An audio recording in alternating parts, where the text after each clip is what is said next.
Hi Thomas. Plenty of character shown by your team going down to 10 and 9 men. What did you think of that, but also the 2 red cards? I think overall it was a good performance tonight. I'm proud of the players and the team, how they responded to... I think actually the first 30 was also good from us. And how we responded to setbacks through the game, something we've been working very hard on. Because that's the biggest thing the best teams need to do. How do we respond to setbacks in a game? Because the best teams, they deal with that and move on and keep going. Stick to the plan, we talked about before, structure and everything. And today I think we did that excellent. I think there was great personality and character in the team. Get the first red, which I've seen being given before. I also said before, definitely a few times in Brentford, also seen others. I don't like this as a red card. I think the game is probably too big to say gone, but for me it's not reckless. It's not that it's coming exceptional force. He's chasing Van Dijk. He's trying to put pressure, and then he changed direction, and then unfortunately his foot is on his Achilles, and you can say, you need to be smarter, don't do it and all that, but so we're not allowed to have physical contact anymore. So that's the thing. So the next thing on that, if you get 3 days, which I don't understand, how can you get 3 days on something that's not reckless? That's absolutely wrong. We probably can't appeal in. Okay, so that was excellent. Responded excellent to that. Then second one was the 1-0 goal. Okay, we kept going, and then I think the second goal is a mistake from the ref. I think there's 2 hands in the back, clear 2 hands back. I don't understand it. How you can do that. Everywhere else we've seen that 1,000 times out there on the pitch. Someone go up in a header, a goal kick into the centre back, 2 hands in the back of the boom, foul. But apparently not in the penalties box. I think that was the biggest mistake, in my opinion. And from VAR. But apparently that was not enough. We kept going. And second red? I also think we got on the wrong end on 2. You can see there's probably a reason why the whole team reacted as they do. I think that's probably a good indicator. Normally, if it's one player reacting, if the whole team, probably because there's something about it. I think that's we all played football enough and seen enough football. There's something probably around that. So I can't see if it's right or wrong that he gives the first yellow. Second yellow, I see 2 big boys competing. Konate is absolutely smashing through Kuti. It's a foul. It's not nothing. I'm not saying more. His foot landed on Kuti's head. Not a yellow. I'm not saying that. Kuti makes a reaction. I think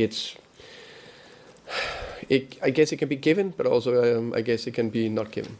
I know it's an emotional game, but does your captain have to kind of control his emotions when you're chasing that equaliser? I think any player needs to control their emotions and be cool-headed. It's not only because you're a captain then you need to be exceptionally cool-headed. That's also always good, of course. We're talking about a very passionate player that's been very good for this club and team in many years. Okay.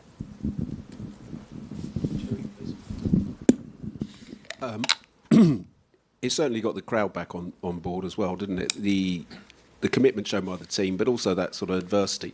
Is it sometimes it takes a little bit of that to get the crowd sort of really behind you and really pumped up? Maybe I don't know. But definitely the crowd was excellent. The fans were excellent today. I think they kept us going throughout the game, and especially the last, let's say, 20. They almost sucked the second goal into the net as well. Unfortunately, it didn't happen. That would have been an excellent comeback. Thomas, hi. Just slightly broader picture. That was Tottenham's 11th home league defeat in 2025. That's the most the club have ever had in a calendar year in their entire history. They've only won 4 league games at home in 2025, which is the second worst since 1915. Can I just get your reaction to that? And it's surely unacceptable.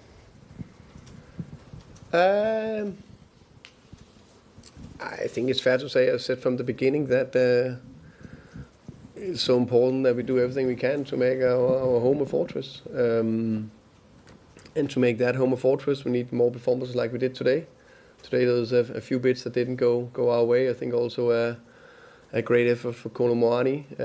If that goes in 1-1, little bit of margin there, then probably don't concede the 2-0. Then it's not a goal I need to discuss, and so all those things you need a little bit going your way. I think stats you can spin either way. Overall, we as a club need to make a home that is very difficult to come to.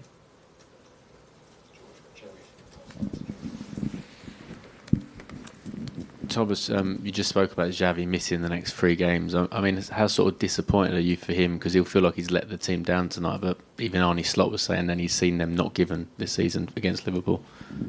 Sorry again, sorry. How sort of disappointed are you for Xavi? Because not only will he feel like he's let the team down today, he's now going to miss the next 3 games and a really busy period. And you said something in the end? Arne Slot said he's seen that decision against Liverpool a few times this season and not always be a red card as well. That's why probably it's good Arne and I at least are agreeing on that one. So yeah, that's of course disappointing. I think it's I think it's harsh to say, because if it was intentional or a very stupid tackle, which I don't think it is, then it's one thing. So I just think it's too harsh that a tackle like that can be 3 days. And how much you're going to miss him now over this busy festive period and him being sort of... Of course, this 1 game, okay, that's one thing, but 3 games, of course, is too much.